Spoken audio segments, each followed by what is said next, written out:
Alhamdulillahilladzi arsala rasulahu bil huda wa dinil haq liyudhhirahu 'ala dini kullihi wa kafa billahi shahida. Asyhadu an la ilaha illallah wahdahu la syarika lah wa asyhadu anna Muhammadan abduhu wa rasuluh alladzi la nabiyya ba'dah. Wa usalli wa usallimu ala sayyidil awwalin wal akhirin nabiyina Muhammadin wa ala alihi wa ashabihi wa man ihtada bihadihi wa istanna bi sunnatihi ila yaumiddin, amma ba'du. Alhamdulillah para jamaah sekalian, di malam hari ini kita kembali dipertemukan oleh Allah Subhanahu wa taala melanjutkan kajian tadabbur Al-Qur'an, masih di kisah para nabi, kisah Nabi Musa alaihissalam. Ya, bagian yang akhir dari kisah Nabi Musa yang bisa kita ambil pelajarannya, ya khususnya dalam pembangunan keluarga muslim. Yaitu kisah, ya satu kisah yang diceritakan di dalam surat Al-Kahfi, ya dengan Nabi Khidir, kisah Nabi Musa alaihissalam dengan Nabi Khidir.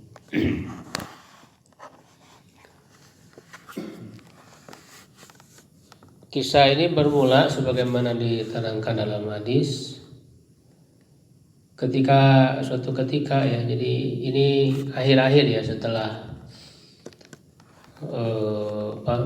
Nabi Musa dengan Bani Israel melakukan perjalanan ya setelah tenggelamnya Firaun itu. Nah, diantaranya Nabi Musa alaihissalam berkhutbah kepada kaumnya. Ya, setelah itu ada salah satu dari kaumnya yang bertanya kepada Nabi Musa, siapakah di muka bumi ini yang orang yang paling berilmu? Maka Nabi Musa alaihissalam yang karena beliau tahu ya beliau adalah seorang nabi, tidak mengetahui orang lain yang mendapat ilmu dari Allah, ya dia mengatakan saya. Tapi kemudian ditegur oleh Allah Subhanahu wa taala dan diberitahukan bahwa di sana ada salah satu hamba Allah yang Allah berikan ilmu kepadanya. Ya, nah ketika Allah memberitahukan itu, Nabi Musa alaihissalam penasaran ya, ingin mengetahui, ingin belajar kepada orang yang disebutkan itu. Ya, maka memohon kepada Allah untuk ditunjukkan di mana keberadaan orang itu. Maka diberitahukanlah ya oleh Allah Subhanahu wa taala bahwa tempatnya itu ada di pertemuan dua lautan. Ya, kalian silakan kau bawa ya perbekalan, dan nanti ketika ya perbekalan di antara perbekalanmu hilang, yaitu ikan ya, ikan yang dibawa menggunakan wadah itu, tiba-tiba ikan itu hilang, dia disebutkan hidup lagi gitu. Si ikannya itu berjalan menuju ke lautan. Nah, ketika pada tempat hilangnya ikan itulah di situ tempatnya ya Nabi Khidir itu. Ya, walaupun nama Khidir tidak disebut ya dalam Al-Qur'an, hanya dijelaskan di dalam hadis-hadis. Disebut Khidir itu dari kata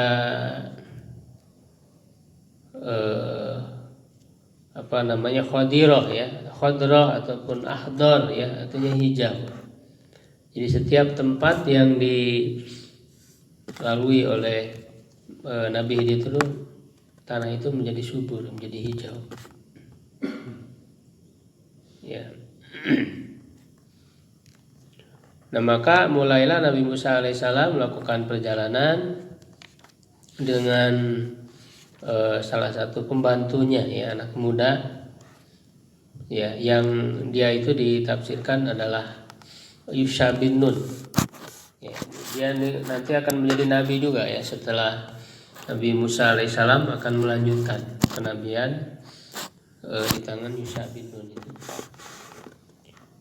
setelah Nabi Musa. Maka berjalanlah keduanya itu ya, bahkan Nabi Musa alaihissalam itu kisahnya dari ayat 60 sebetulnya ya, kisahnya itu. Nabi Musa, dan ingatlah ketika Nabi Musa alaihissalam berkata kepada pembantunya Yusha bin Nun, ya aku tidak akan pernah berhenti hingga sampai di pertemuan dua lautan, itu yang diberitahukan oleh Allah itu, atau melalui waktu bertahun-tahun. Ya, ini menjadi teladan di dalam mencari ilmu. Jadi walaupun orang sudah memiliki ilmu, tetap dia harus masih dituntut untuk belajar kepada yang lebih berilmu. Tidak boleh berhenti untuk belajar itu.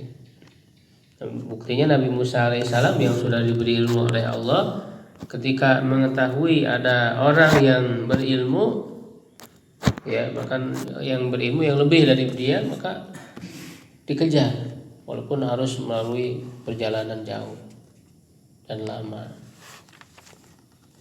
Ya, sampai tiba di pertemuan dua lautan itu, nanti istirahat ya, pernah istirahat di batu besar, sebuah batu besar, lalu melanjutkan perjalanan. Nah, ketika Nabi Musa alaihissalam menyuruh untuk membuka perbekalan karena sudah mulai lapar, sudah mulai letih, ya, ketika dibuka ternyata tidak ada.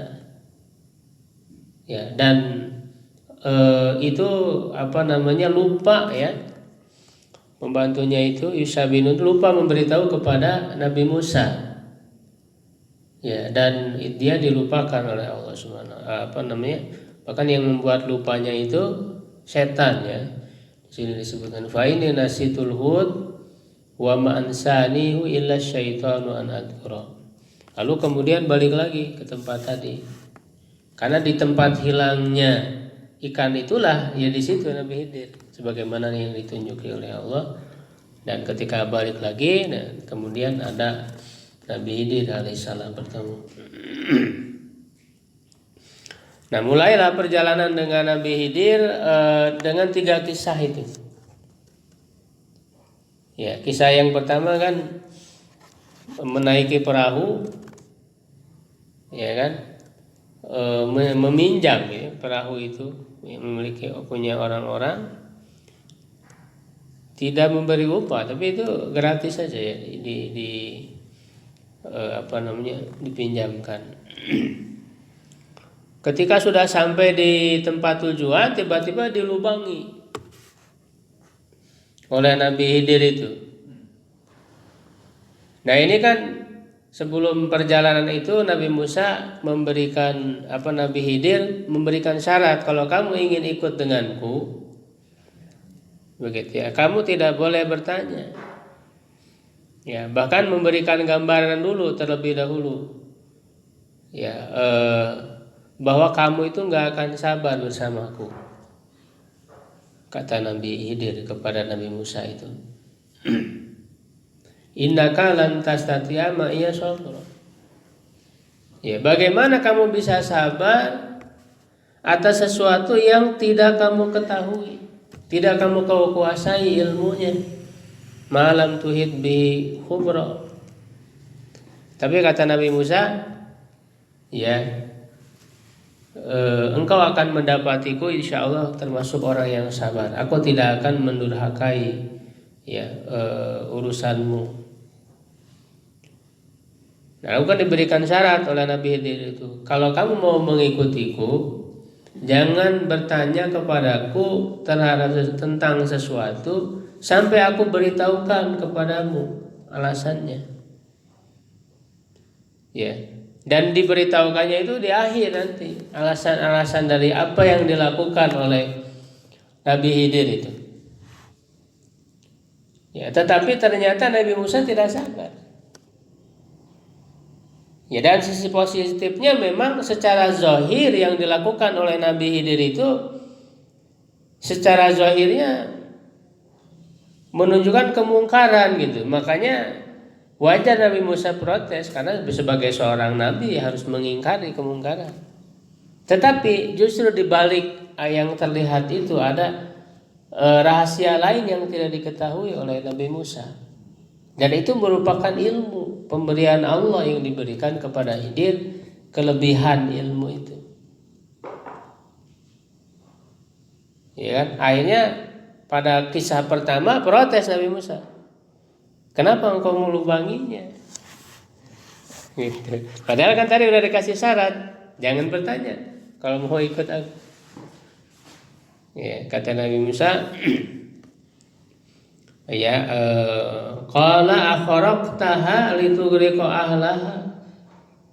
Ya, kenapa ya engkau ini melubangi, merusak untuk menenggelamkan penumpangnya. Ya, laqad ji'ta syai'an imra. Sungguh ya kamu telah berbuat sesuatu yang mungkar.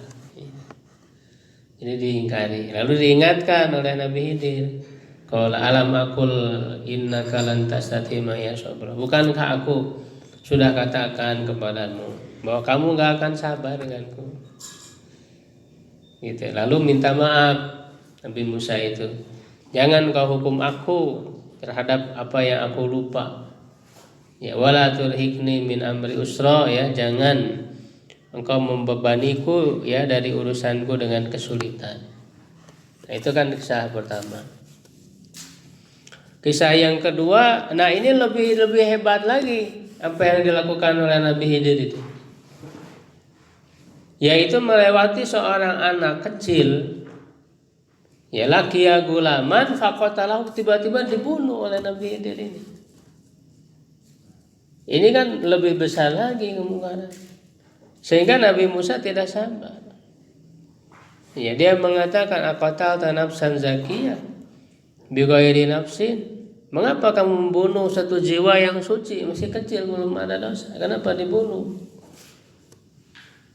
Ya, bukan karena dia membunuh. Sungguh engkau telah melakukan sesuatu yang mungkar. Nah, ini bahasanya syai'an nukhra. Ini keingkarannya lebih besar lagi daripada sebelumnya. Ya, kata Nabi Musa, kata Nabi Khidir diingatkan lagi, bukankah aku sudah bilang kamu tidak akan sabar denganku. Ya, lalu kemudian Nabi Musa dia berjanji, bertekad. Ya, in sa'altuka an syai'in ba'daha fala tusahibni. Jadi membuat pernyataan, kalau aku bertanya lagi sekali lagi ya sudah.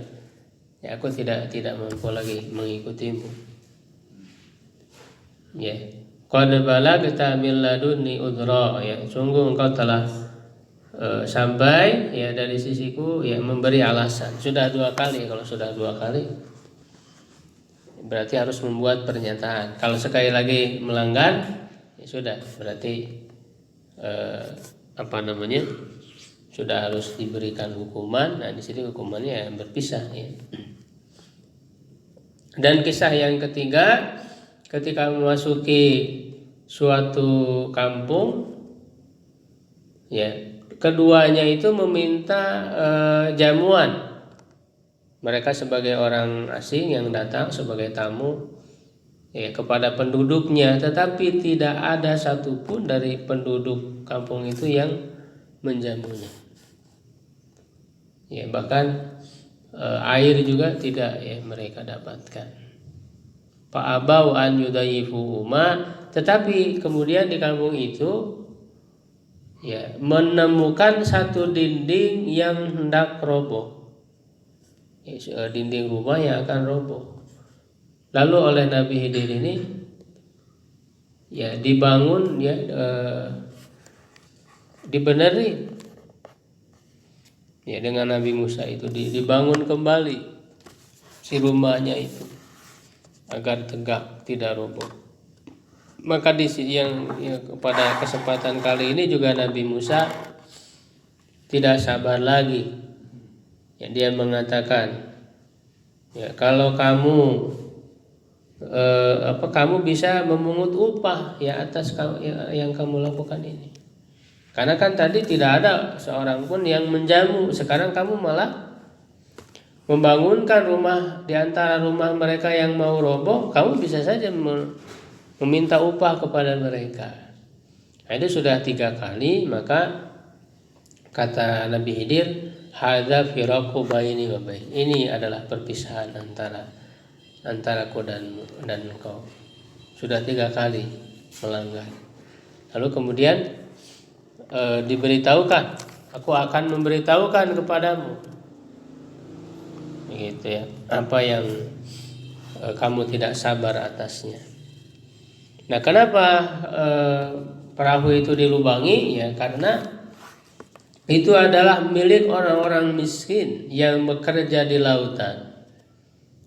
Ya, aku melubanginya itu karena ya di belakang mereka, maksudnya di hadapan mereka di waktu yang akan datang, itu akan datang para raja yang zalim yang akan mengambil ya secara gosok ya, mengambil perahu-perahu itu, dirampas oleh para raja itu ya, sehingga ditenggelamkan ya, dilubangi sehingga kalau itu berlubang ya, bolong, maka tidak diambil oleh para raja itu ya, karena tidak bisa mereka gunakan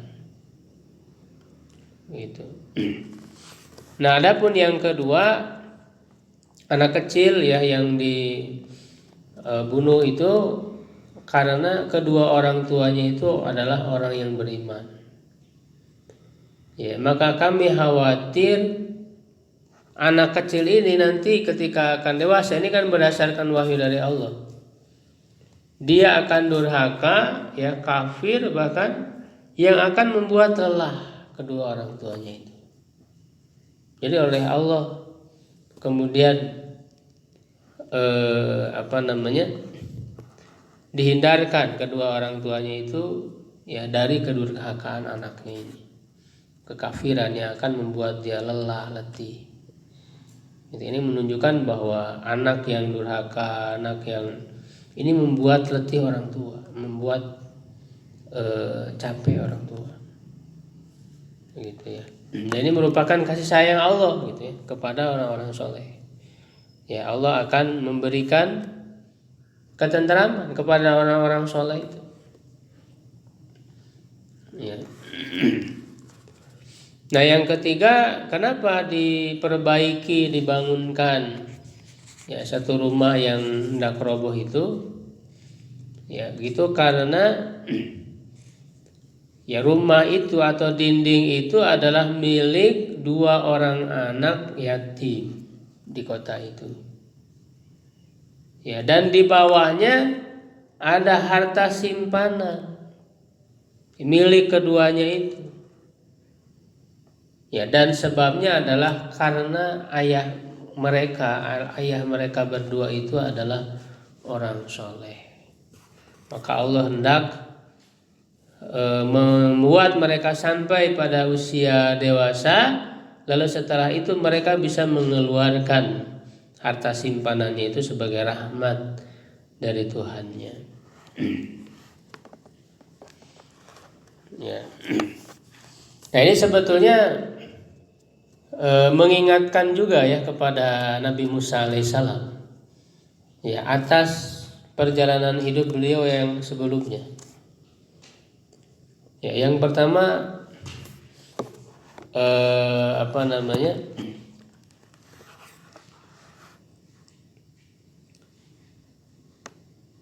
kisah melewati lautan itu, lalu sudah diselamatkan ya, dibantu ya dengan perahu.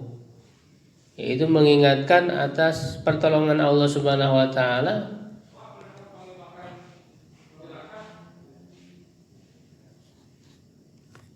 yang telah menyelamatkannya dari kejaran Firaun. Jadi sebetulnya adalah Allah hendak mengingatkan nih, melalui kisah itu atas apa yang terjadi sebelumnya, kisah sebelumnya.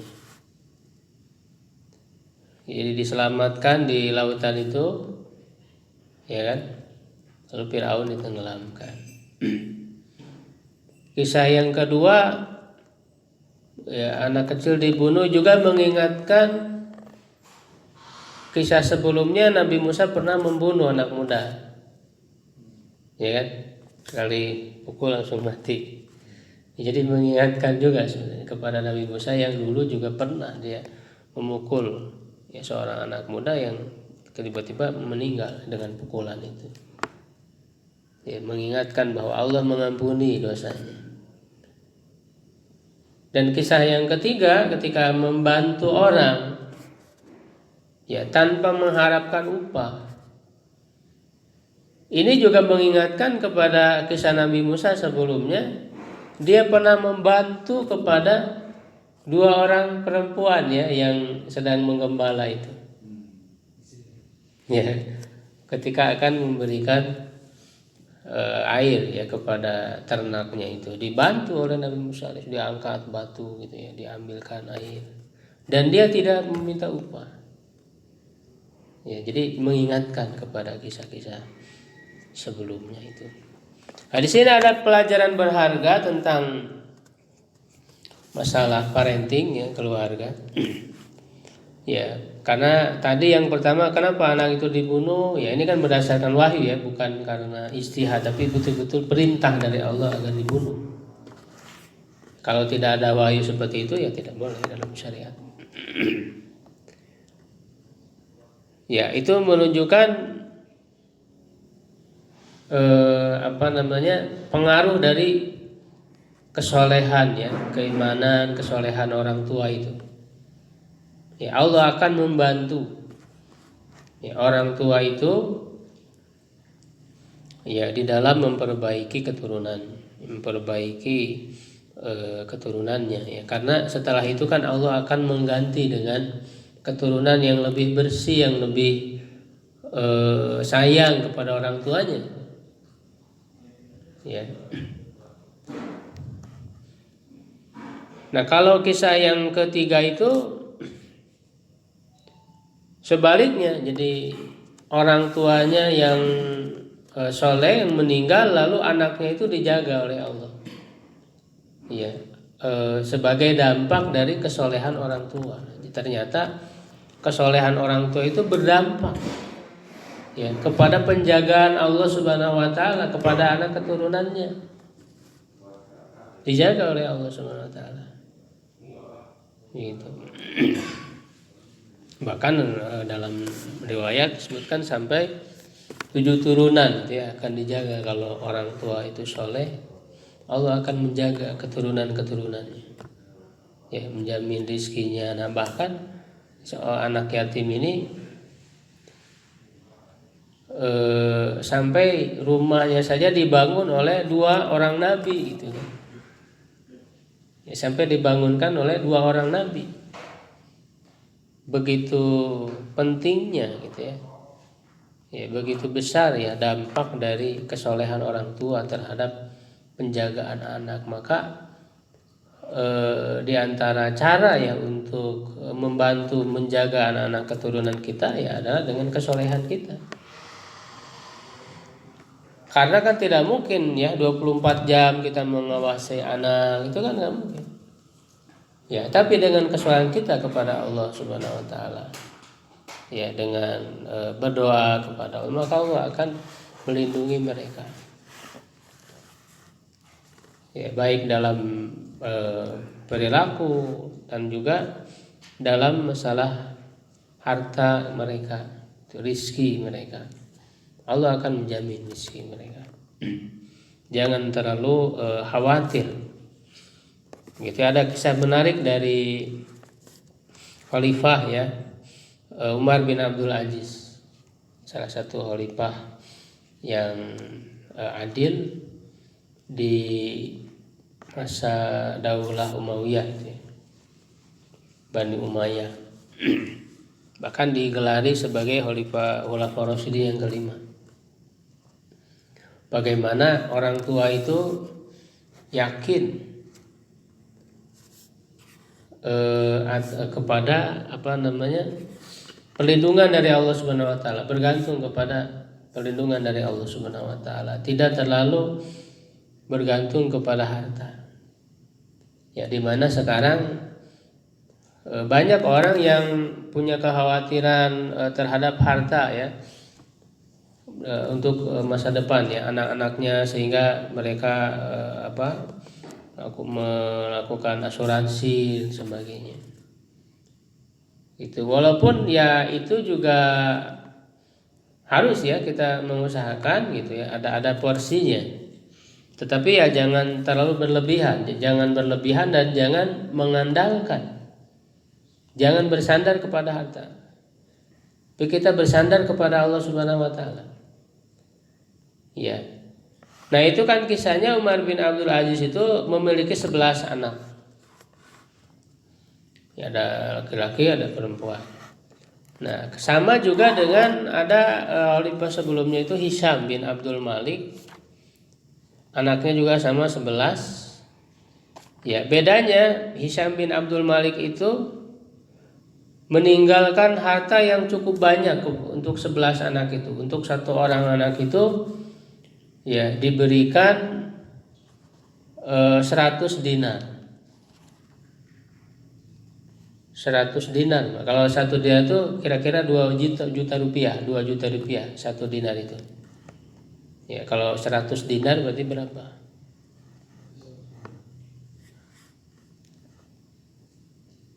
Sangat banyak warisan yang diberi kepada satu orang anak dari 11 anak itu. Ya, tetapi mereka tidak soleh anak-anaknya itu. Ya, sehingga peninggalan yang sebanyak itu ternyata berakhir mereka menjadi fakir, menjadi miskin setelahnya itu. Nah, berbeda dengan anak-anaknya Umar bin Abdul Aziz.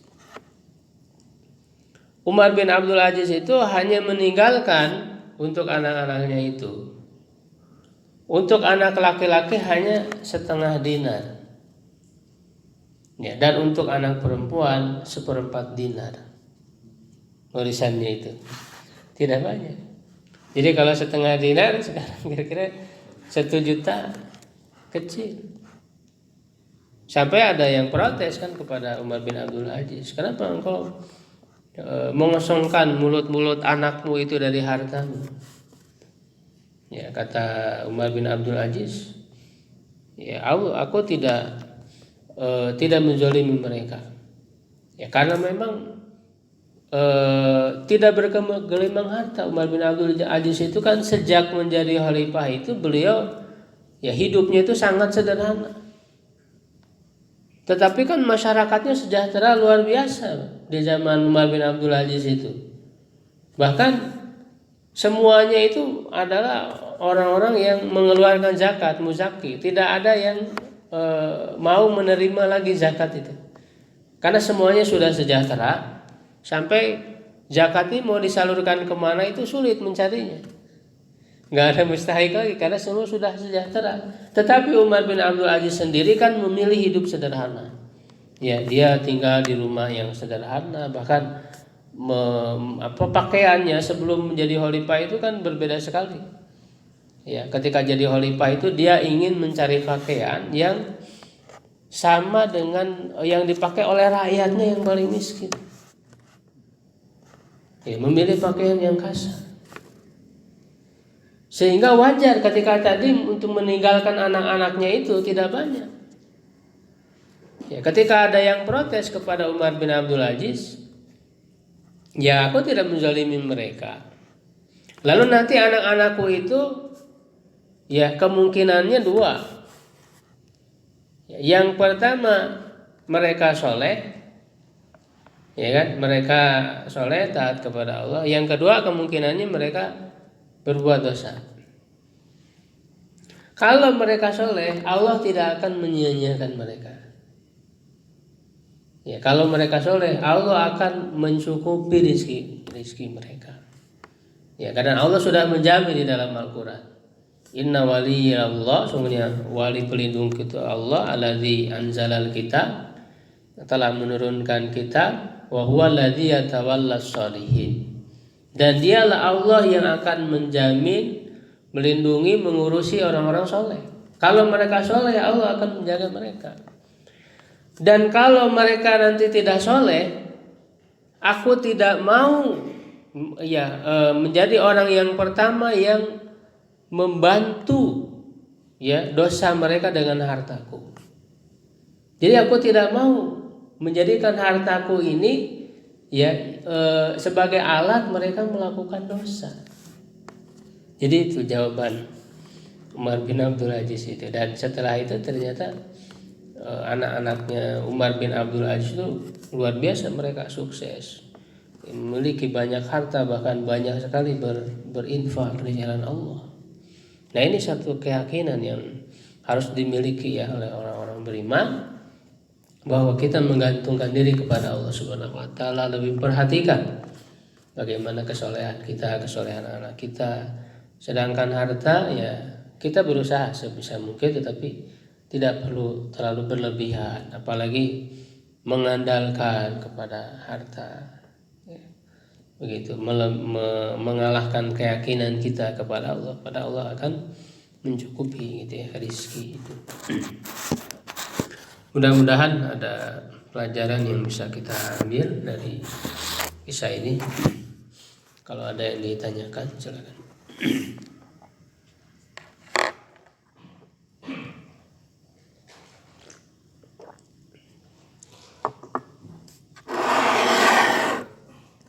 Ya, Pak. Menurut katanya Nabi Khidir itu kan masih hidup sampai saat ini. Ya, memang itu ada perbedaan pendapat para ulama.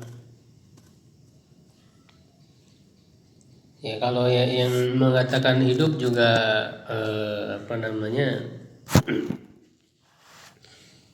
masih, untuk para ulama yang tidak meyakini itu, bukti bahwa dia masih hidupnya juga masih belum kuat, masih belum jelas gitu. Hanya berupa ada yang bercerita belum bertemu. Jadi memang ada hilaf di antara para ulama. Dan ada juga ulama yang mengatakan masih hidup. Tetapi kan kalau diukur dengan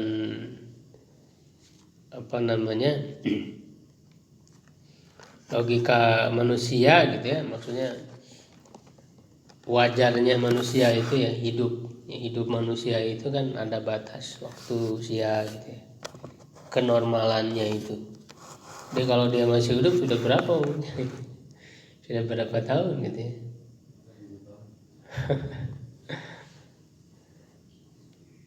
kalau diukur kenormalan kepada kenormalan. Ya. Allah alam. Jadi yang lebih berhati-hati itu tadi, kembalikan kepada normalnya hidup manusia begitu. Juga untuk menutup, orang kan bisa aja orang mengaku-ngaku bertemu dengan Nabi Khidir lalu dia membawa sesuatu yang aneh-aneh karena bertemu. Di itu memang ada yang mengaku bertemu.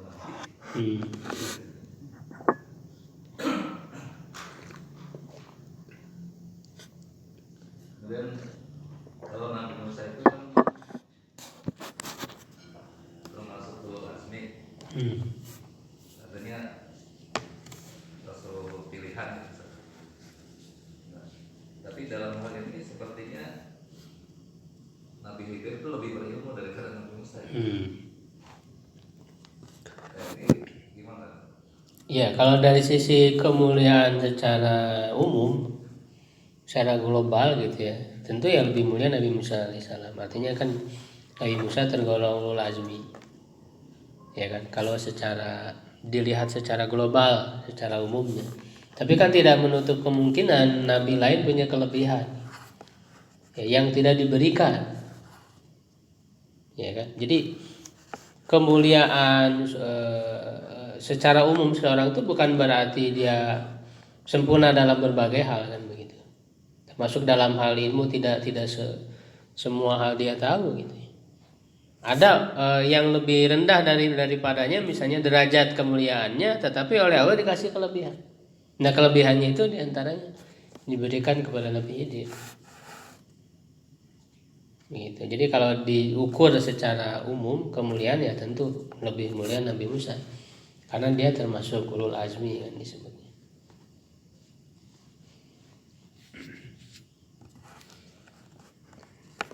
Gitu. Baik, kalau tidak ada lagi kita cukupkan ya. Subhanakallahumma bihamdik, asyhadu an la ilaha illa anta, astaghfiruka wa atubu ilaik.